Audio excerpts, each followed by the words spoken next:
Thank you, everybody, for joining us. Welcome to the future. I've always wanted to say that. Welcome to the future. Today we are going to be focused on, as the session is described as, a trends perspective, how technology, data, and feedback are informing innovation. So this session is going to be very forward-looking, big picture, really thinking outside some of our day-to-day roles. But we're going to be doing so in a way that also then connects it back to our day-to-day roles as corporate societal engagement professionals. So we will, with our expert panel, who I will introduce briefly in a moment, we will touch on some topics of trends in technology and innovation, even looking at some technology and innovation that already is proving to be disruptive in societal engagement. We will be looking at ways that the rise of real-time data can inform how we can improve and enhance the programs and partners with whom we work. And then, in particular, the importance of feedback. How can we incorporate feedback from the constituents that we are serving, our programs are serving, our partners are serving, to improve the efficacy of these projects? And again, all of that with a lens of how this can be applied for our roles as corporate societal engagement professionals. We do want to practice what we preach, so we do want to leverage technology. I'm sitting here with the iPad following along on Twitter, so hopefully I will be able to multitask.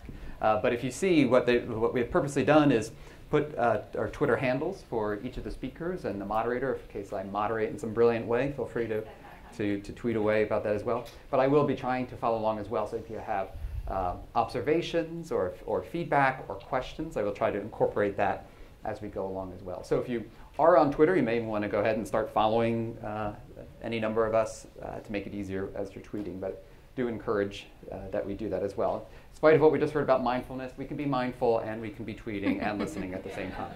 I swear. I swear. Well, great. Well, with that, I know folks are still filling in, but we're excited to get started. We have about 72 minutes left in our session, and a lot to cover. So we're going to go ahead and get started. You have the full biographies in your material, so I'm just going to do a quick introduction. First, on my immediate left is Kim Simon. Kim is the managing partner at New Profit, and she's done a lot of work in how social innovation, and looking at how social innovation originates and grows. Kim, welcome. Then we have Dennis Whittle. Dennis is the co-founder and director of Feedback Labs. He's also, in the past, the co-founder of Global Giving, an organization many of you probably know, and also has been the lead economist at the World Bank. So I should mention Kim's background is also in anthropology way back when. So we have an anthropologist, we have an economist, and we have an innovator. On my far left, your far right, James Powell.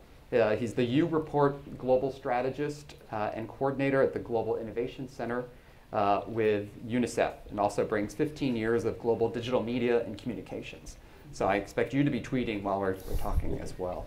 And I saw a quote described around the work of UNICEF and the Global Innovation Center as putting the startup mentality back in the UN. Yeah. So I'll be excited to hear about that.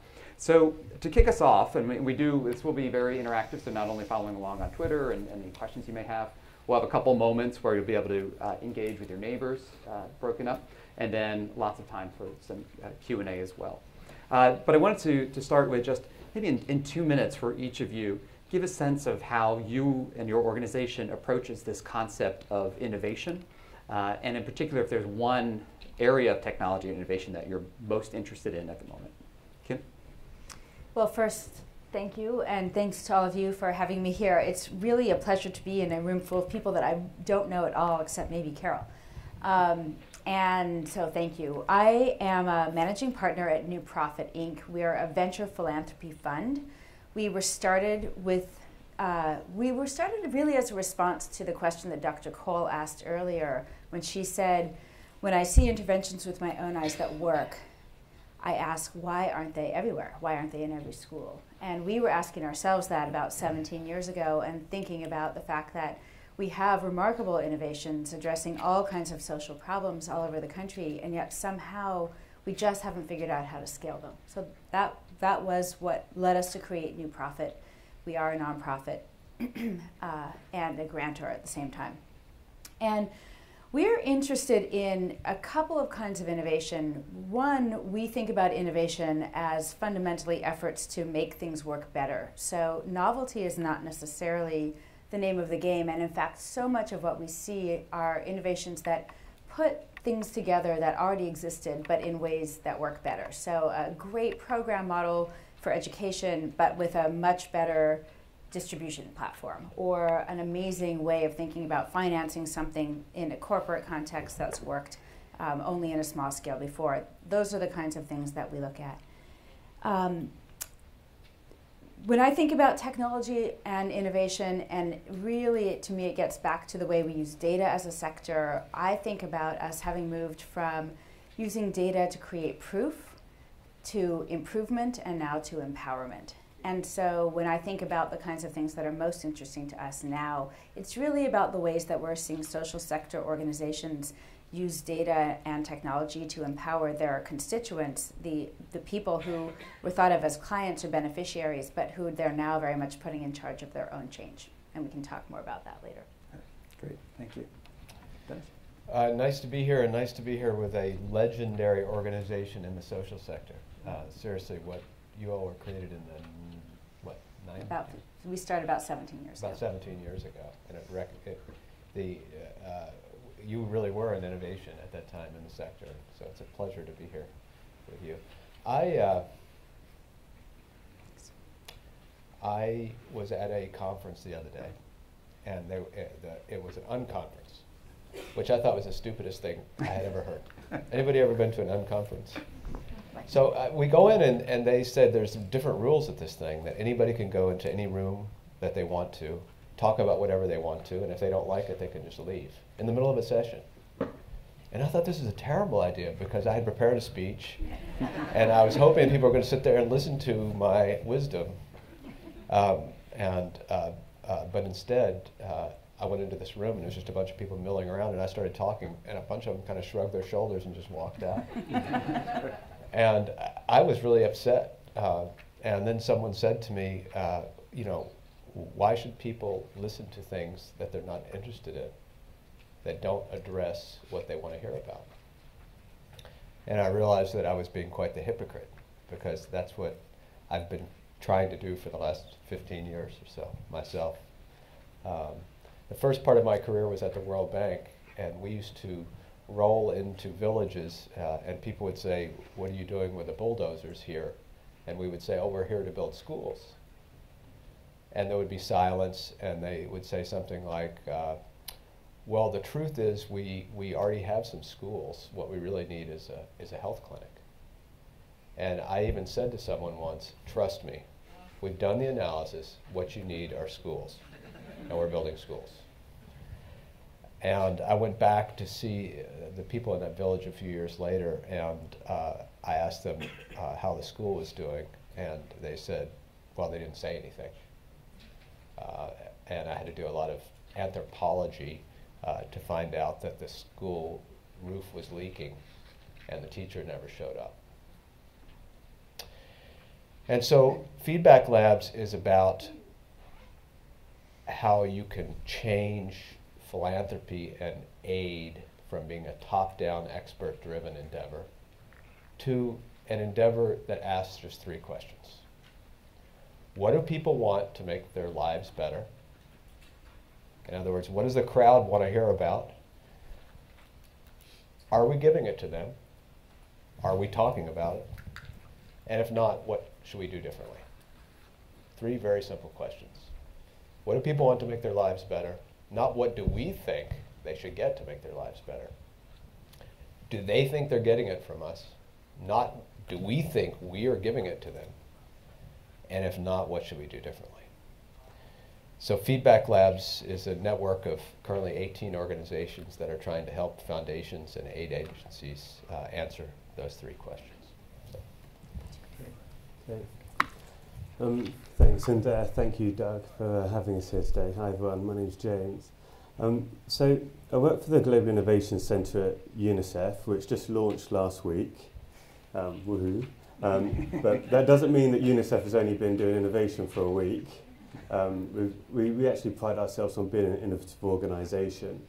Over the last few years, we've been trying to make strides around how we use technology, specifically mobile phone-based technology, in solving problems.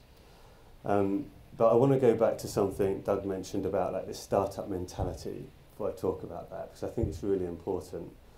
I think that what we're trying to do at UNICEF, just culturally, is embrace the philosophy of being able to take a risk without doing any harm, importantly. Take a risk without doing any harm and be willing to potentially fail in our first iteration, which isn't something UN agencies are always super comfortable with, nor the governments that support UN agencies.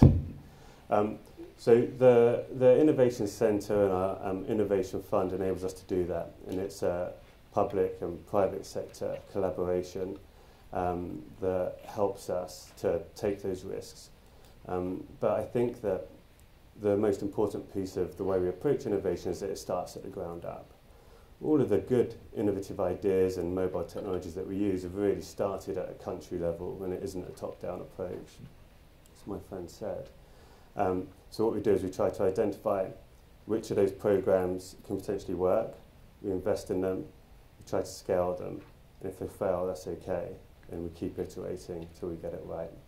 And we've been able to activate almost 1 million people across mobile technologies to find out what it is they need to get information from communities and from health workers and basically speed up that entire process.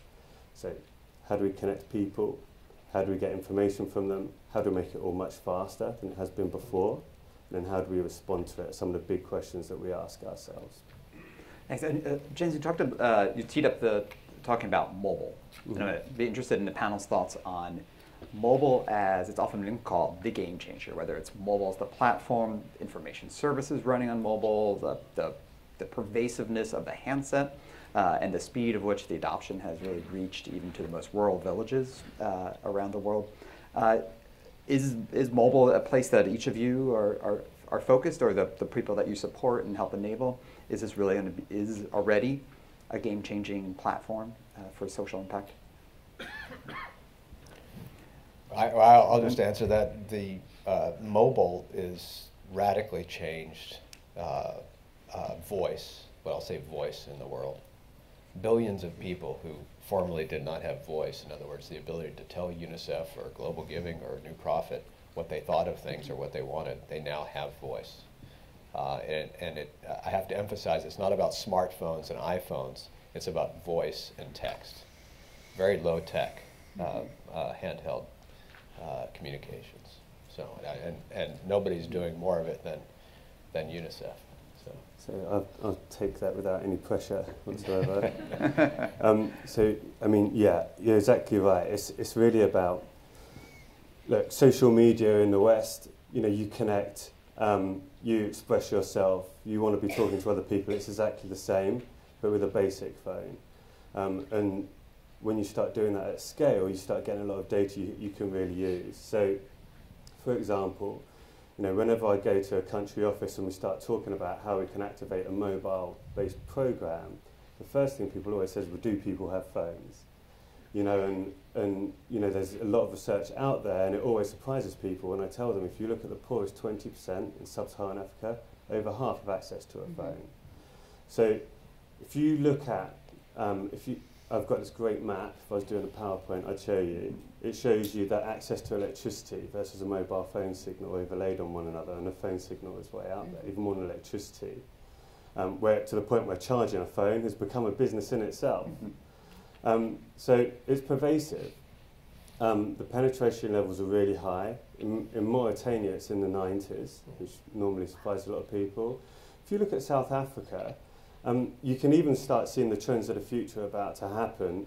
Over 30% of all South African phones are actually smartphones now. In Lebanon, that number's 45%.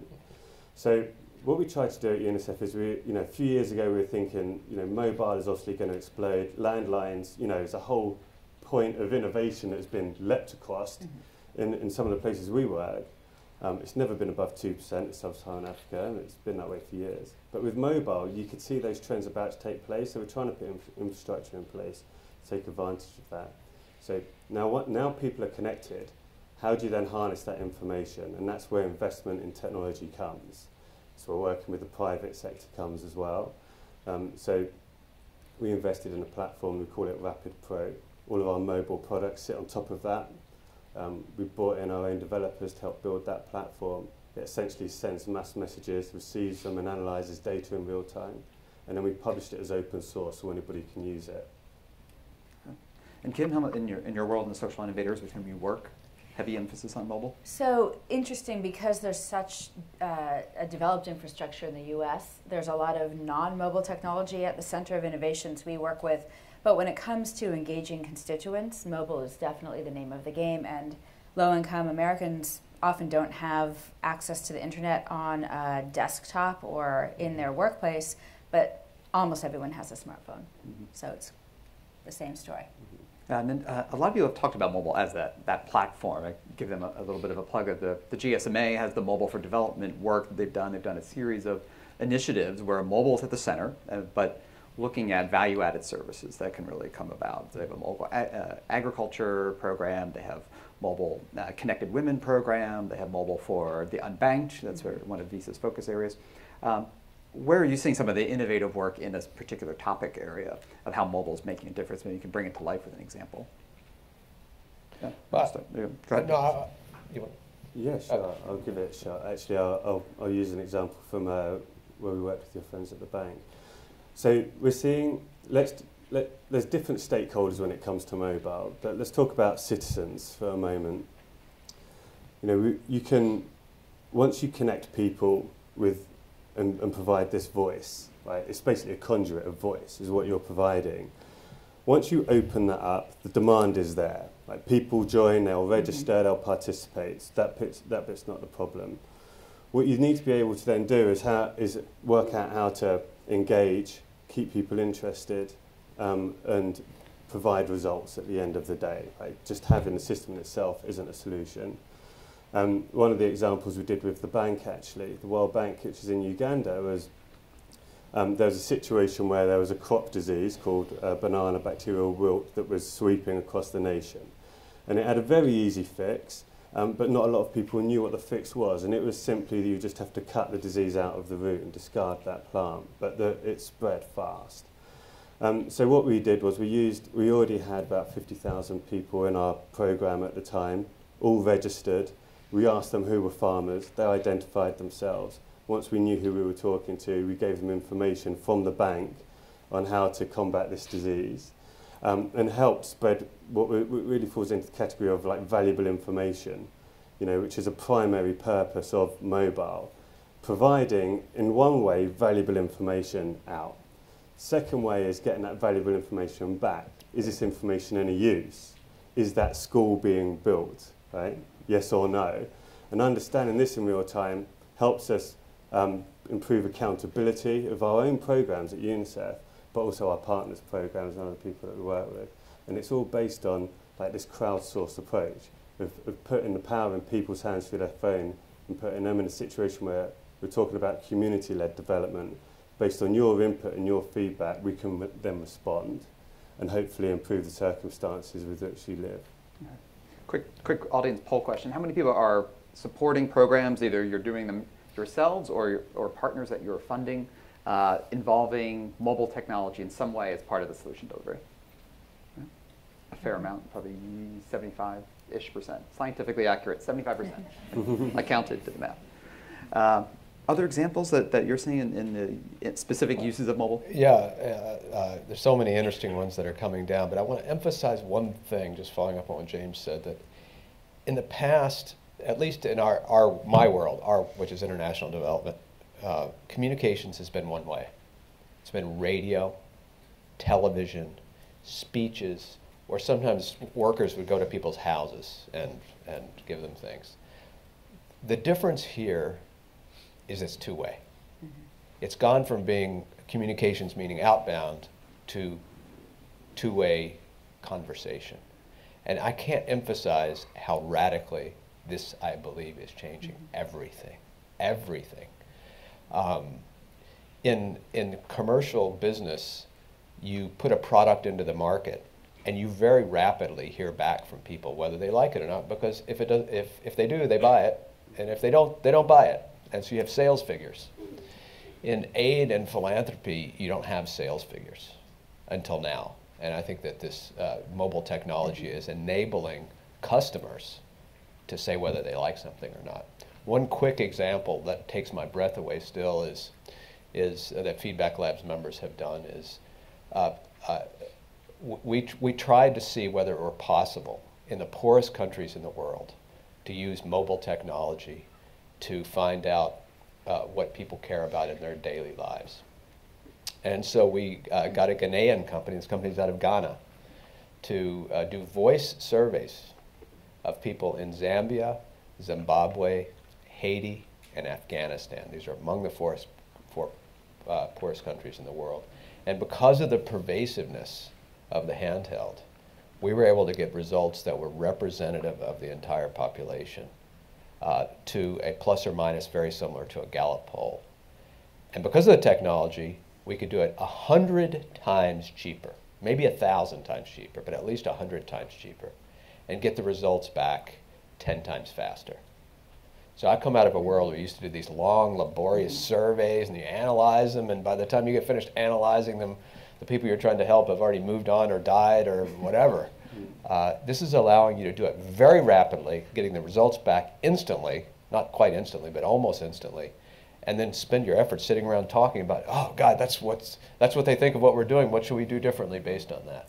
So 100 times cheaper, 10 times faster, anywhere in the world. And it is the same, you know, it is the same way of looking at it in terms of like the customer service. It's about service, especially in international development. If you can, to put a bit more meat on the bones of that, if you have a program in the field and you're delivering health services, for example, like UNICEF will do, maybe it's free HIV/AIDS testing, birth certificates for under 5s, deworming, vitamin supplements, all these things, and you're doing it, over, let's say, over a 6-week period, you need to know where it's effective and where it isn't being effective. First of all, are these the right services? Are people getting access to them? If they're not, why not? Using this technology, you're able to find out pretty quickly. First of all, you can make people aware that it's happening. There are these services happening in your community this weekend. This is where you go to get them. Then you can say to people, if you have any problems accessing them, let us know. And you have people there getting ready to support. And then afterwards, you can say, how would you improve this service? And rather than it taking 6 months, a consultant goes out, writes a paper, publishes it, by which time everything's finished. Right. By the next weekend, you're already responding to problems, identifying things like a broken printer and stuff like this. Small things make a big difference. Oh yeah, huge difference. Yeah. I'd love to share a couple US-based examples that are fundamentally indicating the same kinds of things. There is a whole bunch of really interesting work being done connecting behavioral economics to education reform, and there are some pilots going on through Harvard University where parents are being provided normative attendance data by text message or email from the school. So most of the time, parents think their kid attends school as much as all other kids, and it so happens that sometimes that isn't true. And if parents find out that their kid has actually been absent significantly more than their peers, if they actually have that normative data, the parents take action and the kids show up. And just that, just being in school, is a huge predictor of success. It's not enough, but it's a big start. Another one from the same researcher, Todd Rogers, is showing that if a teacher texts parents and says, today in class we talked about the Revolutionary War, ask your son or daughter about that, the parents have something to engage on. They suddenly have a conversation, and it's not that the parents are now suddenly experts on the Revolutionary War who can tutor their kids. It's just merely having an engagement point changes the dynamic. Academic attainment is increased. Another example, also using mobile, is an effort called Vroom, launched by the Bezos Family Foundation out in Washington State, where they piloted this. The insight there is that all of us are brain builders, and for the earliest days of a kid's life, it's really hard to know how to do that if it isn't something that's just in the water around you, getting knowledge to parents about brain-building moments is not easy, and doing it in a way that makes them feel respected and understood is not easy, and doing it in a way that doesn't ask them to layer 10 more things onto an already crowded day is not easy. So Vroom is an initiative that uses everyday moments to prompt parents to do brain-building activities. And it's done through text. There are some other things that they're trying too, but the way that they're doing it is incredibly well received because it comes to parents on a smartphone in a way that fits in with everything else they do, and it's prompting them at times that are connected to feeding kids or changing diapers or bath time or what have you, very intuitively incorporated and starting to show some interesting results. And a lot of times when we talk about mobile, let's give some of the examples, it's often the here's the rise of mobile and what it's doing in sub-Saharan Africa, and you're sharing a lot of the U.S. Domestic examples. And well, to come back to the audience, for those who had raised their hands so that they're doing something or supporting programs in mobile, anyone doing something in the U.S. using mobile as part of the social impact delivery? So a lot fewer. It's coming. Others come, and others international or outside the U.S. I should say, outside. And the rest of you are tweeting away and not listening to my question. No, I'm following along. Good. I think where a lot of people have really picked up from some of the tweets I've seen are picking up on that notion of voice that we've talked about a couple times. And I think it's not just that. I certainly did not mean to just literally voice, although voice and text is a lot of the services, but really giving voice. Can we talk about a little bit further on the importance of that, of what we're seeing, again, whether it is overseas or in the U.S., that notion, that concept of giving voice to the underserved? Well, it's, in some ways it's very simple, and in other ways it's very profound. All of us are here, presumably, because we're hoping to help make people's lives better. And yet the structure of what we do in the past, and I'm not blaming, I've been part of it, we've all been part of it, but the structure has been to believe that we know what's best, or that it's obvious what's best, and therefore we just deliver it. And the simple yet profound meaning of voice is just asking people, what do you care about most to make your life better and those of your kids better? What's important to you? Not what's important to us, what's important to you. And when you ask people this, at least in my experience, it's so liberating to people because they believe they're equal partners. They believe they have some power in this. They believe that they matter. And it's so ironic that the structure of our sector has, in some ways, depersonified the people we're trying to help. So I think of voice as just being about a conversation. It's like, let's talk. We're equals. We're talking about this, as opposed to it's me, the World Bank expert, telling you what the education you need or whatever. So very simple and yet very profound. I think, James, can you talk a little bit about the U-Report effort and what that is of UNICEF? Because I think that ties in very nicely here. Sure. So the U-Report program began in 2011 as it's a voice-based program. The tagline is "Voice Matters," and it was a chance for young people to talk about things that they cared about, and then it was a chance for us to take that information and amplify that voice. It's based on the theory of change that 10 voices is louder than 1, 100,000 is louder, 1 million is you can't ignore. So, young people want to speak out on issues. We've seen that all over the world, and you'll do well to listen to what they have to say. So using this technology, we were able to set up the U-Report program. It scaled really quickly as soon as we started it. In that country, there's 300,000 members today. It is almost 750,000 total now. It grew 20,000 in the last week. It's in 15 countries, and we can get this program up and running in about 3 to 4 weeks. It used to take us like months. Yeah. Right? So the technology has become scalable as well. And it really is about empowerment. It's people want to speak out. Often they don't have an avenue, so you've provided one. But then there's also people that want to listen. And there's people who are in governments, and we work with people in governments that care about child welfare and child rights. And what we're doing is reducing the distance between people and power. That's really what's happening here, right? So you've got physical barriers where, there was a member of parliament I used to work with in Uganda when we started this. It was a 12-hour drive back to her constituency. You're based in the capital, you're not going back that much, but you need information about what's going on in the community so you can effectively represent the people. She's very passionate about child rights, and she would ask us, ask what's going on around health. She'd actually say my district came in the bottom 5 in primary education. What are the parents saying? Why is that? What can I do here? And we would just ask the question, we'd get a one-page report, and she could advocate for that in Parliament. So it's reducing that distance between people and power and getting information of constituents or in development or beneficiaries, but people, like real people. Just regular people, that's what I call it, putting people. it into the hands of people that can then actually change something for the better.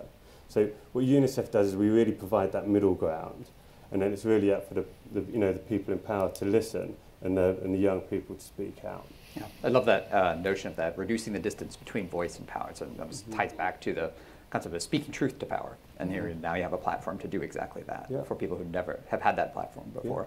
Yeah, Kim? You were... So in the US, this phenomenon is so disruptive in the best possible sense and incredibly exciting. And I'll give you some examples. We spend hundreds of billions of dollars on social sector activities in the US, and a lot of that is human services that are delivering questionable value at times. There's a man named Mauricio Lim Miller who spent decades running a huge human services agency in San Francisco and ultimately came to believe he had little to no impact. And he had a chance to kind of reboot his approach when the governor of California approached him and said, what would you do differently? And what he thought about was the reality that he experienced through his own mother, who was an immigrant to the US, and he saw the way that this immigrant community came together, helped each other, set goals together, found ways to leverage resources for each other, and moved out of poverty rapidly and in many cases permanently. So he created Family Independence Initiative, and it's like the anti-service service delivery agency. Yeah. So they, what they do is get families to get together in cohorts, and all the families agree to do is provide data against a dashboard of indicators that FII stipulates. And they get a small cash incentive to do it, access to technology, but FII does not tell them what to do or even really offer them any kind of services. The families set their own goals together. They help each other figure it out, and then they see the data, and they see their own, and they see each other's. So they'll say, well, Dennis figured out how to get money to buy a small business. Maybe he can help me do it, and that's what happens. And the really interesting thing is that, again, it's the data back to the participants themselves that is driving change. It is creating proof for funders for sure. It's helping FII improve what they do, but the most powerful thing is what the participants do. The other thing it's doing is helping FII understand what people really need. So it turns out in one amazing story that I heard from them recently that this one family who got involved with the program suddenly saw this really significant increase in their kids' educational attainment. They were going from D's and F's to A's and B's in a short time.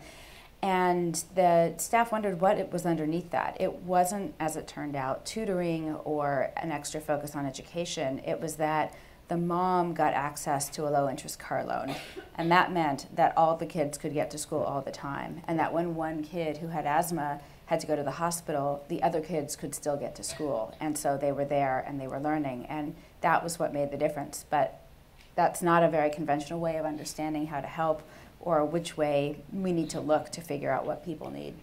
Yeah, there's pivoting off of mobile a little bit to a couple other areas. There was a great report out from McKinsey within the last couple of years. They're looking at disruptive technology. So I encourage you all to take a look. It was looking more at economically disruptive, not necessarily societally disruptive, but oftentimes I think many of them went hand in hand. So they looked at things like big data, Internet of Things, 3D printing, drones, wearables. Be interested in where else of your organizations or the innovators you're working with and the entrepreneurs are doing things in there. Maybe, James, I'll start with you all because I saw some interesting announcements today in the wearable space for UNICEF. Yeah, it's quite timely. For those of you that have drifted off already and are really on Twitter, have a look for the hashtag Tech for Good. There was an announcement this morning that UNICEF has announced a partnership with ARM. For those of you that haven't heard of ARM, they're one of the biggest chip manufacturers in the world. They produce 80% of the chips in smartphones and tablets. Most of you are probably using one right now.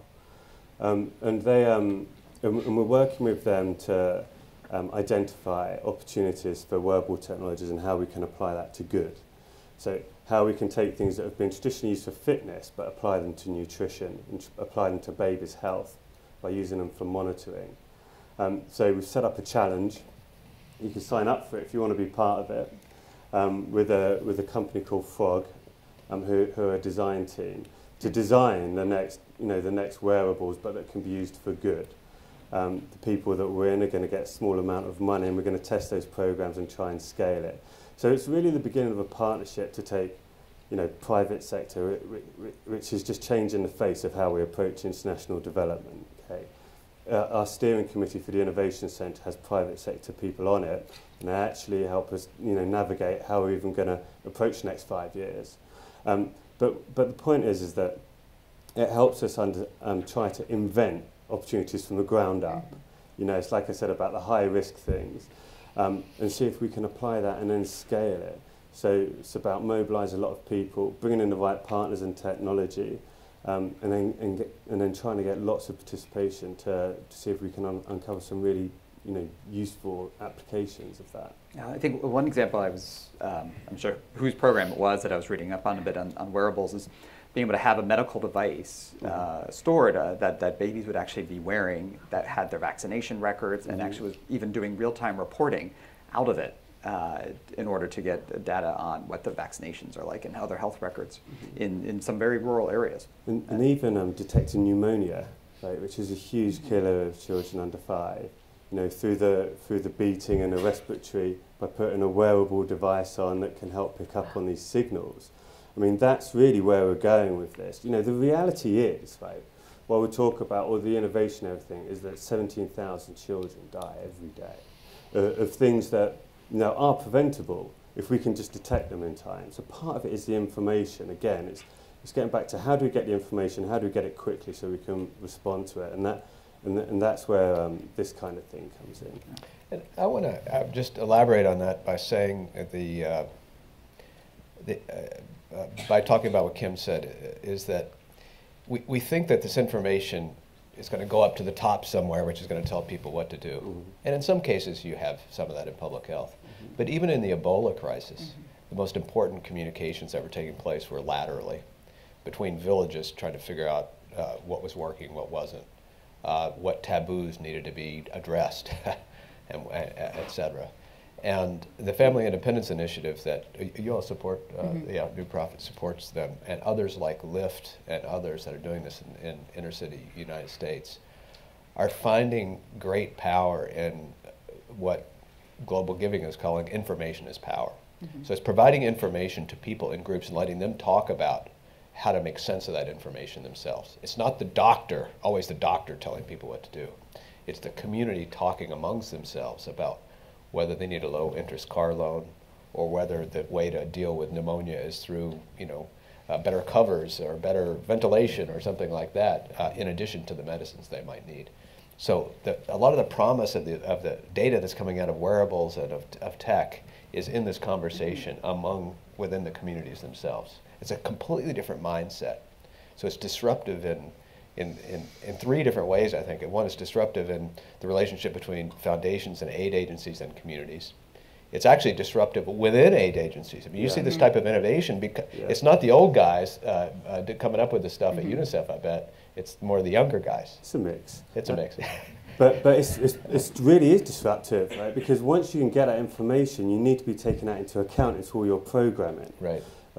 But then, I mean, Ebola is a great example, right? Because it also can highlight how these networks can be a conduit of bad information. Exactly, yeah. Because in Nigeria, one of the rumours that went wild was that salt could cure Ebola. And that just went viral. And people are drinking salt water and getting sick, bathing in salt. The price of salt went through the roof. So it's actually quite interesting, how that can happen. And at the same time, UNICEF, we had tens of thousands of people in our program, so we were pushing out drastically. This is a false rumor, completely ignore it. These are the 3 ways to protect yourself from Ebola. But it is quite interesting that for things that, can do bad, can also do good. It depends how they're being used and applied. Yeah. I think it'd be interesting to do is also take a minute. This is going to be our audience moment. You're going to get to know your neighbor for 2 minutes. The first minute, one person's going to share anything that you're doing in technology and innovation. The second minute, you're going to reverse it, and the other person will share. So we're going to have 2 minutes just to share if you're using technology and innovation in something that you are funding, your partners are funding. We'll share that, and then we'll come back in 2 minutes. This is your 2-minute commercial break. That's such a great point about the Ebola example. Yeah, I was just doing I don't think we talk about 3 that. weeks ago. I was talking to one of the drivers, and he was like, how did that really get out there? And the driver had his wife phone him up saying, I'm going to go and get some salt right now. And he's like, no, don't do it. The doctors at UNICEF saying, absolutely don't do that. Right. Yeah, it's... One of the things that some of our organizations were doing there is they were able Still live.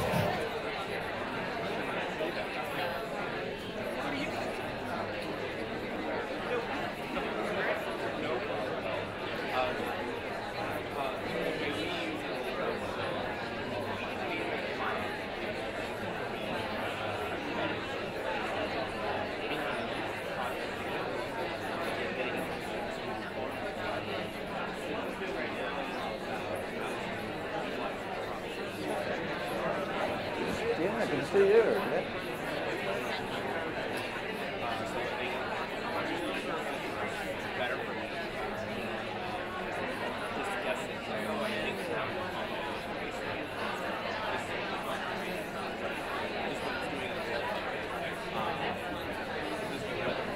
Okay, you should be switching. That was 1 minute.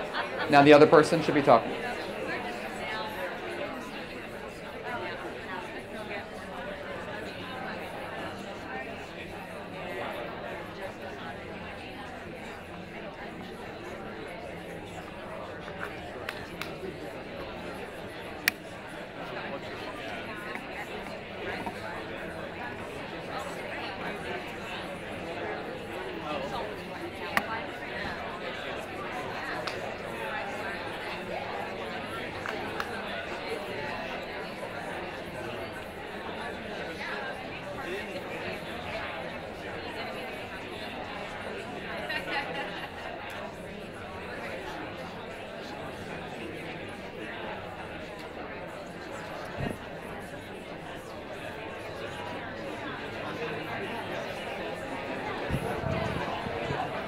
Any other examples in some of the other?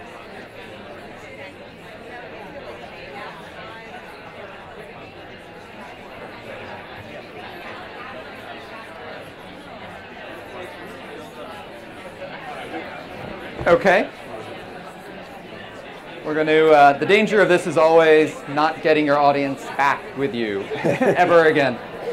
So we're going to come back. I think I have microphone runners somewhere. Where are my microphone? I see hands pointing, but I'm not sure. Okay, there's at least one microphone. Is there another microphone around?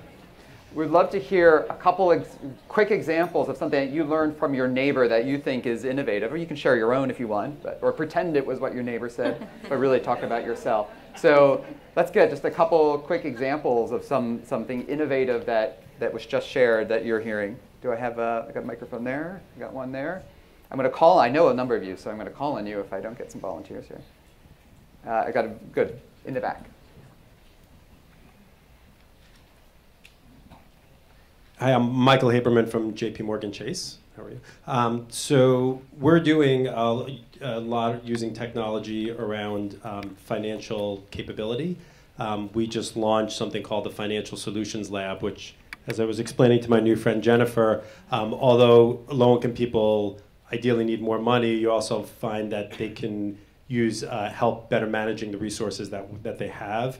And we think that there's a lot of technology solutions using behavioral economics. So we just launched a huge initiative called the Financial Solutions Lab, which is sort of an X Prize, where we invited people to propose solutions that, this first one was around household liquidity, and sort of some solutions like when you get that extra paycheck, because you get paid every Friday, what happens to that money? Can you automatically put that into an account so it gets spread out over the year, or what do you do with your tax return? And so we have, I think the finalists were just selected last week, and we hope this will really move forward the use of technology around helping people better managing the limited resources that they have.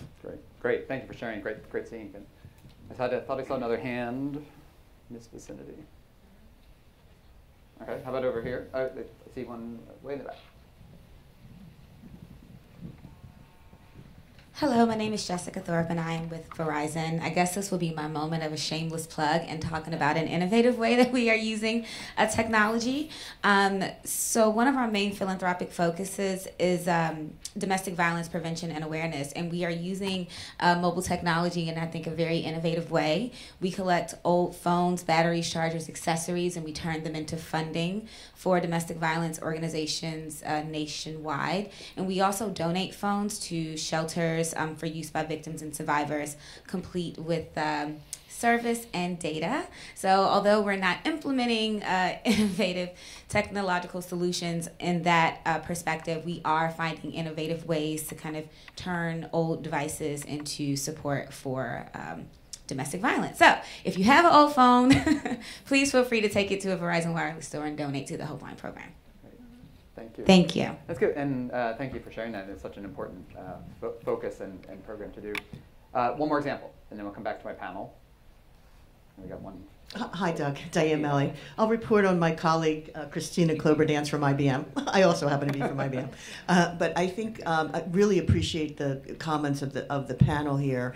And I think we're plugging in, and this is moving so quickly. One example is we built a citizen engagement platform, a mobile platform in Sierra Leone to hit on exactly what you were saying, Dennis, for the villagers to report on the progress of the disease and the Ebola outbreak. So creating an open government platform there locally and establishing a communication vehicle that can be used for future medical and disease outbreaks as well. So really kind of leapfrogging and looking to create solutions, to your point, Kim, that can then be scaled, proven out in other parts of the world. We have many, many examples, but that one just really seemed relevant with some of the remarks that you've made. That's right. And if you don't know Diane and her colleague, find them at a break, because IBM's doing amazing things using technology throughout social impact goals. Any others? And how many represent companies who are literally would be classified as in the information communications technology industry? Wow. Okay, many here. I see Google up front. And how many people, though, are at companies that may not be in that industry, but almost everybody's in tech these days? And how much is tech and innovation a focus for your company? Not in your social impact, but in delivery and how you're evolving your business. So many of you. So I think there's such a rise. And Kim, there's a couple more examples that you wanted to share around other innovative ways, that areas of tech and innovation. In the meantime, if you did have a great example from your peer but you didn't raise your hand, tweet it out, and that way we can all learn that way. So I'll stick to one for the moment. There is an organization called Donors Choose. I bet a lot of people here have heard about it. It's been around for a long time, about 15 years, I think. Started by a guy named Charles Best, who was a teacher in the Bronx, and realized that teachers didn't have access to materials and supplies and resources to do projects and field trips and so forth. That's great, but to me, that's kind of old news. And also, I always get this kind of nagging feeling like, gosh, isn't that just enabling a broken system to stay broken? Not that you don't want those teachers and kids to get the resources, but can we do more? And what I heard from Charles recently was that now that they've been doing this for so long, they have extraordinary data on what teachers want and need all over the country that they're able to leverage in all sorts of ways. So that's one thing that's profoundly different, that's starting to have an effect. And the other thing, which I love too, is another disruptive idea. Right now, most procurement decisions are made through school districts, and there are multiple layers of bureaucracy they have to go through, and teachers' particular interests and needs can often get lost from the equation altogether. And what Donors Choose is now doing with their kind of installed base of teachers and schools, 61,000 of them across the country, 61,000 schools across the country, and many more teachers, they are finding ways to take innovations in education and get them direct to teachers to do market testing. So teachers can now look at base of innovations that otherwise they would never have access to, try them out, provide feedback to the innovator, and create a kind of virtuous feedback loop there that completely takes the district out of the purchasing decision, which means it can be faster, more customized, and much more rapid learning for both the teachers and the innovators about what they're trying to do. I think great examples, and I think it's interesting to see where the sources of innovation are coming from. I would be very interested in the panel's point of view on, are you seeing most of the innovation for social impact goals coming out of private sector being applied towards social impact, coming from social entrepreneurs and then some of the stakeholders you work with, from some very innovative nonprofit or NGO type of organization, civil society? You're seeing it led by government? Is there one answer, or is it yes to all?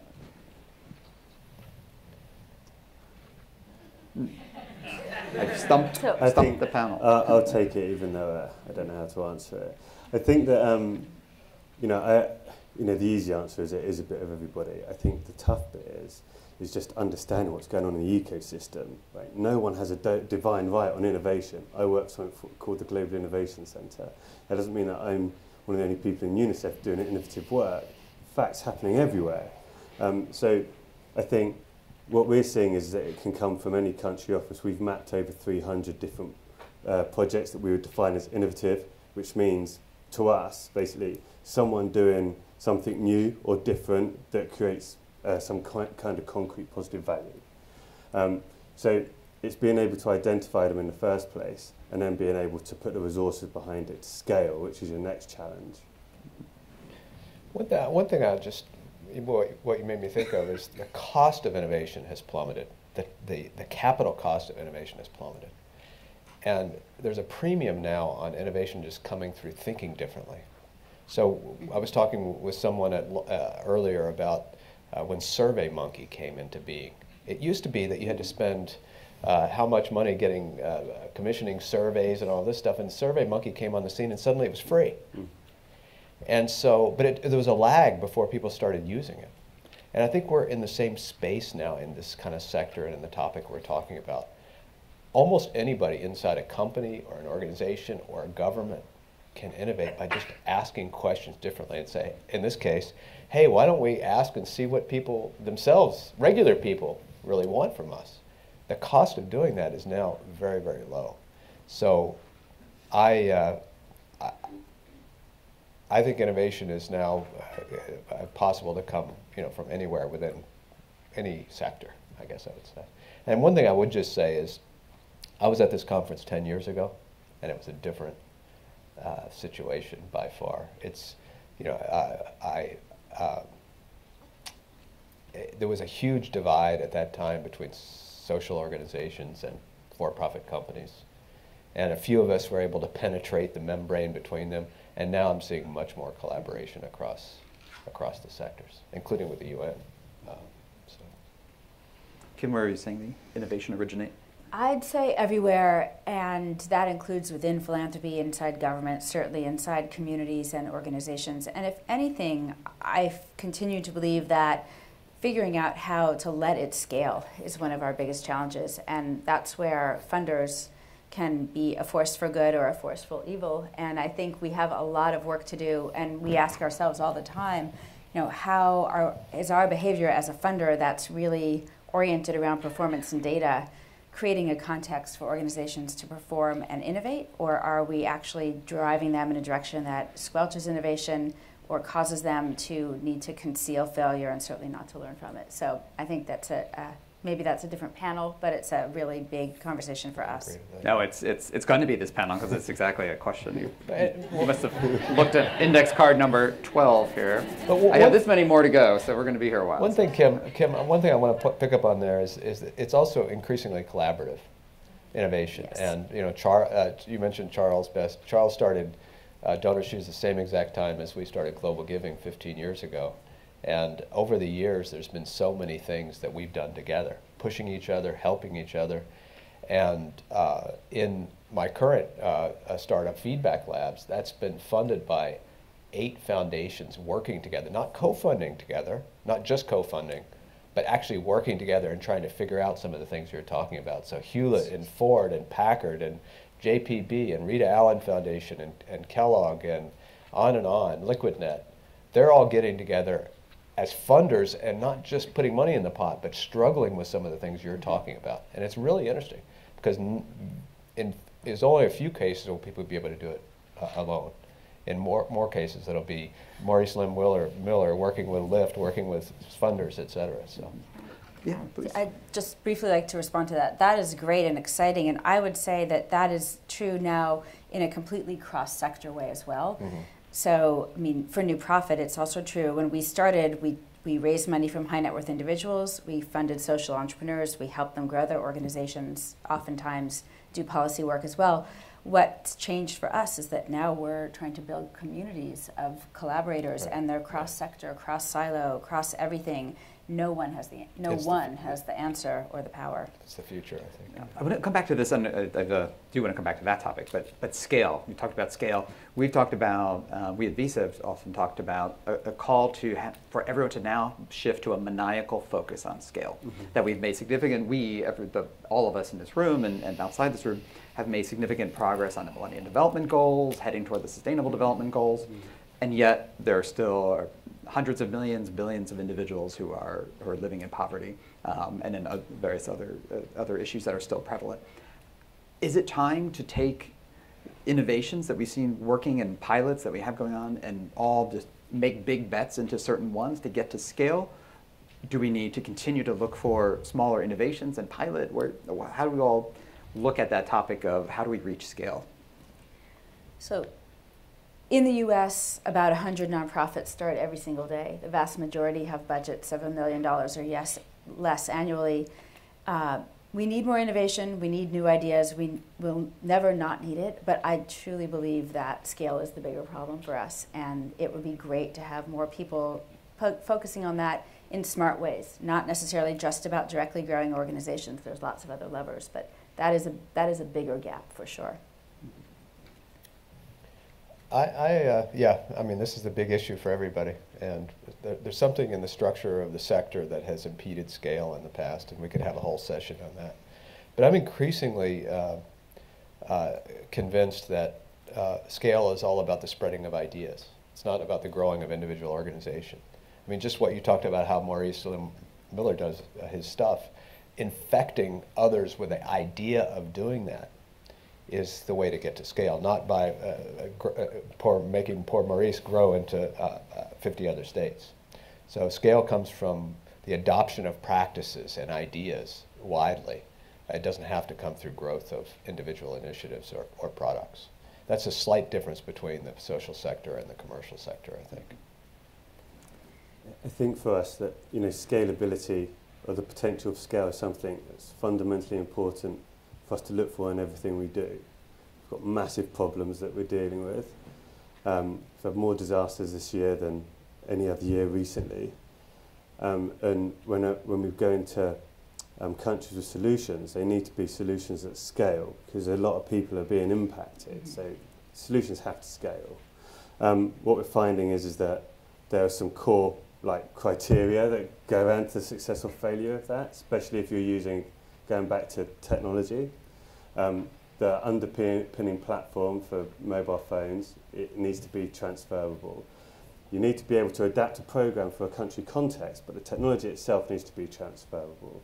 You need to be able to set it up quickly, and you need to have an endless capacity of the amount of people that can participate and the amount of data you can collect.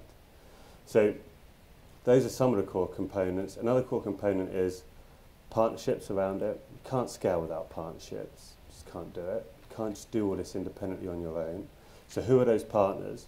What do they offer outside of money? What else is there?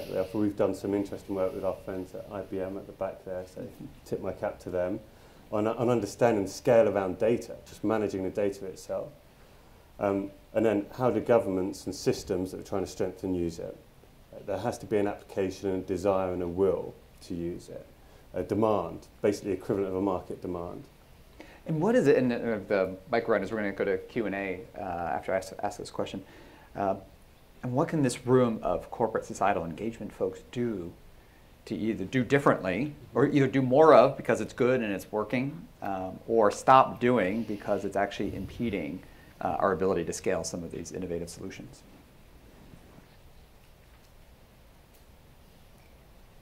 Who wants All right, it? I have a Kim, couple. Kim looks. So I think there are two big things. One is that in the social sector in the US, there is a new generation of leaders who are starting with technology innovations at the center. And that's great, but that's not the whole story. Relationships are still a huge piece of the equation. And also, there are a lot of existing models that are driving a ton of impact, but that need help with technology and innovation strategies inside the organization. And I would say that corporate America has got incredible assets and experience, and their nonprofit partners could tremendously benefit from finding a corporation that's got a similar kind of problem and a tech solution that could be adapted for them. So that, think about what you have to offer at a very sort of deep strategic level beyond employee engagement in a lot of traditional ways. And the other is, to the point I was making a little bit earlier, to be really thoughtful about what you're looking for in the way of evidence of impact, data and results, and make sure that when you're asking for that, which you probably are because it is the right thing to do, that it's aligned with what organizations actually need to learn and perform, and not at cross purposes, which it easily can be, with no malintention. Yeah, boy, I agree with that last part especially. It's critical. I maybe the best thing is helping social enterprises and organizations focus on the customer. So what companies do, you're successful companies because your company has the DNA of focusing on the customer. If you didn't, you wouldn't be here. And it's interesting how difficult of a challenge that is for a lot of social organizations. And so I wonder if one thing you could do is just help them with that. How do you find out what people want, whether you're giving it to them, and then how do you iterate as rapidly as possible in your product cycle? And just get organizations to think like this. And to understand it's okay, you guys put out a lot of products that don't work. That's normal. We don't like it, everybody hates it, but it's normal. And you just got to stop producing that thing and start producing something else. And so maybe one thing companies could do is help social organizations get into that kind of mentality and that rhythm. I think there's a number of things. Yeah, money's an obvious one. Outside of that, there's a hell of a lot of resource and talent that can be tapped into and used in other ways. You know, especially in the technological world, and support that can come from that. Application of your products and services to social problems. There's loads of potential there, especially if you're already a big business and you're scalable already. That infrastructure's already there. They have presence in some of those countries already. You know, can you mobilize that in any way?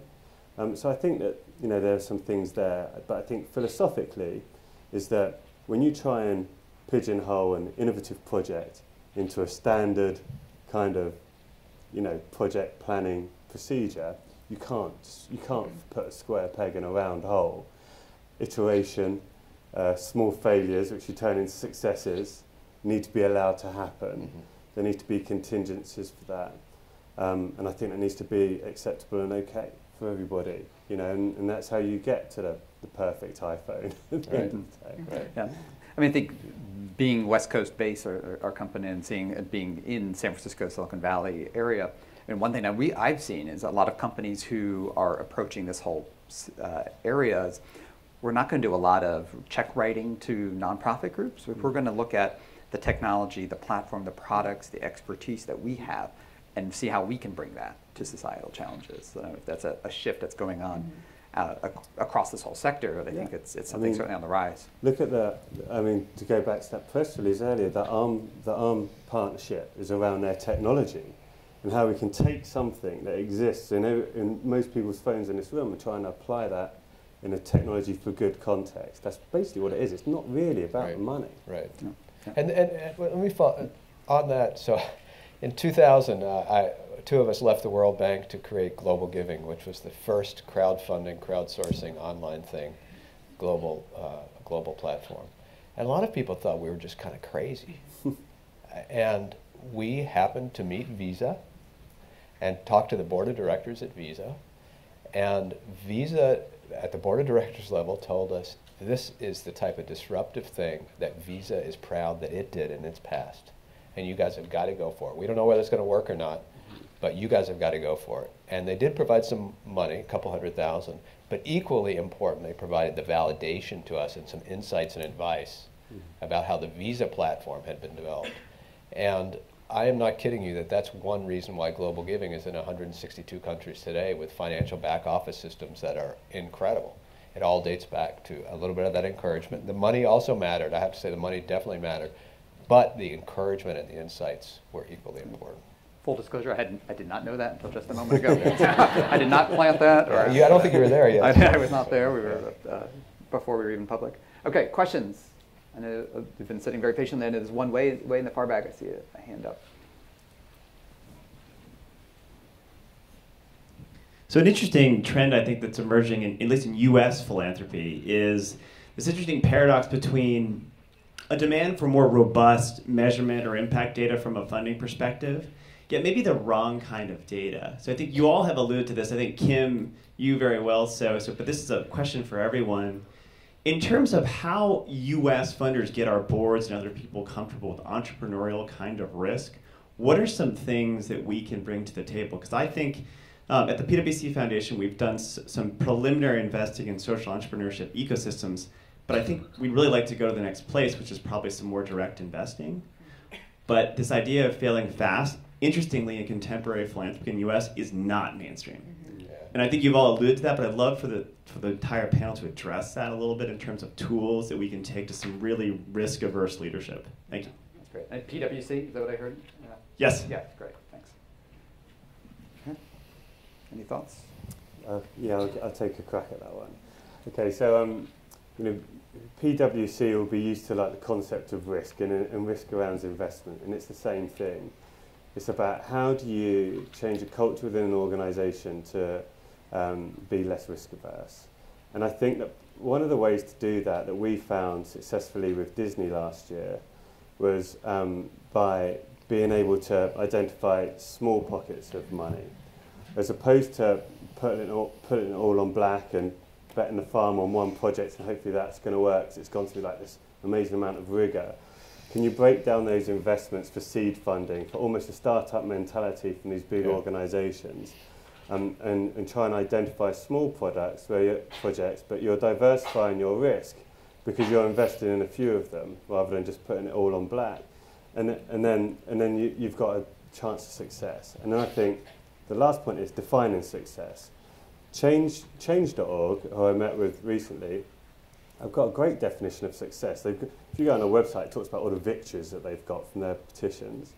And I was like, well, what's a victory? And they've got a really interesting way of defining it. And it's through the funnel, which isn't a new concept.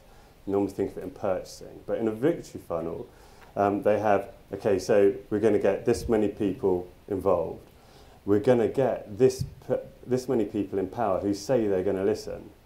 This many people actually are going to listen. These many people are going to do something. I think what we try to do a lot is go straight from A to all the way to Z, skip all those bits of success in the middle, which is where you iterate, and we lose that. So I think sometimes I think that might be a good methodology as well. It had a bit of an impact on me when they explained it. Yeah. Any others? And then we have a couple minutes left. That summarizes. I'll just say yes. Agreed. Ditto is an acceptable answer from this panel. I guess I'd add one quick thing. I think one thing that can help enormously is to get really clear on whether you as a funder are a builder or a buyer. There's actually a really great paper about that by a guy named George Overholzer on the web from when he worked for the Nonprofit Finance Fund. But the idea is that if what your company wants is more of an existing good, deliver something that is already happening to more kids or in more communities, you're a buyer, and that's great. We need buyers. If what you want to do is be part of inventing the next iteration or figuring out how to grow an innovation in fundamentally different ways or to transform an ecosystem, you're a builder. And the kinds of questions you'd be asking and the kinds of data that you'd be seeking and the kinds of relationships that you would be forming would look different under those circumstances. I think New Profit has learned from experience that when people are buyers and when you're seeking builders and you get buyers, a lot of things go wrong. And I'm sure that's true vice versa.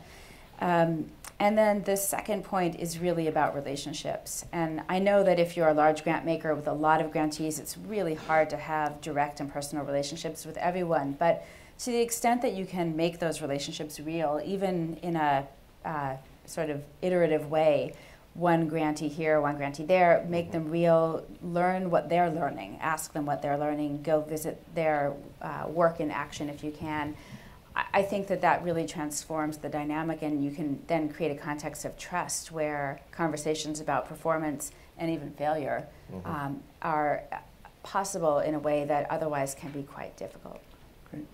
Okay. Ditto. Yep. I want to say Right, ditto. ditto to that too. Great. Ditto. Good. Okay. One last quick question. Does anyone have a quick question? Heather? Hi, I'm Heather Nesson with the New York Tech Foundation. So one of our issues is childhood bereavement. One of our partners, has for a few years had sort of a semi-social, moderated site called Hello Grief, which is for children who've experienced loss to be able to get together, learn from others, tell their experience and communicate. And one of the things they've struggled with, and we've tried to help them with, is how can you expand that and scale that and have that become more impactful, dealing directly with the youth. And so my question would be if you have any success stories in the mobile or social space where the beneficiary is directed at youth and all the sort of challenges and issues that go with that.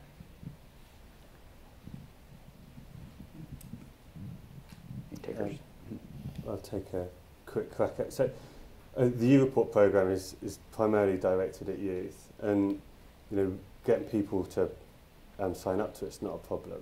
People will do that, but keeping people engaged is all about value exchange. So what are they getting back from that service, and is it what they expected? For us, that's about seeing change in the community. People need to see change. They need to feel empowered. If they don't, then they leave, and they can leave at any time. So I think it's just about what are they getting back from it. Great. Well, I think something that we've both touched on in this panel, and also from some of the tweets where I was seeing a lot of pickup and attention, is really looking at some of these innovative technologies. Mobile, of course, but even looking forward, some of the use of wearables. A lot of people really reacted to not even seeing the use of wearable technology. One thing I was going to mention that didn't come up was even drones. I mean, there was a project that the UAE government funded, I believe it was their government that funded, Drones for Good. I think we all think of drones and has a certain connotation of what drones are used for. This was looking at doing wildlife mapping in the country, in the UAE. It was looking at how drones can be used in search and rescue after major disasters, so a whole nother area, the big data, a variety of innovation, and the McKinsey report has a good summary of them. I think another area that a lot of people picked up was really that focus on the customer and how we can take a commercial mindset of focusing on the customer and bringing it over to the societal impact side as well. A lot of people really did that. And then there was a healthy debate on scale. Some who are agreeing, yes, we need to focus on scale. Others are concerned that if we shift a big focus to scale, we're going to miss some of the new, smaller innovations that could become the next scalable opportunity. So a lot of great points, a lot of things to walk away with, and how we can then turn that into, as the corporate societal engagement folks, how can we both look at who are we funding, what types of programs are we funding innovation, are we open to those, to doing even more of that? Are there more private collaborations? I think that's going to be a rising topic. We're going to hear more about it's shifting away from the big focus on private-public partnerships to even private-private partnerships of how we can bring some of the technology, and how we not only are as corporate individuals and representatives bringing that money to the table, but really rising in what core products, what expertise, what skills of our employees, and what core technology can we bring to it. So please, Kim with New Profit, Dennis with Feedback Labs, James with UNICEF, please join me in thanking them for their help.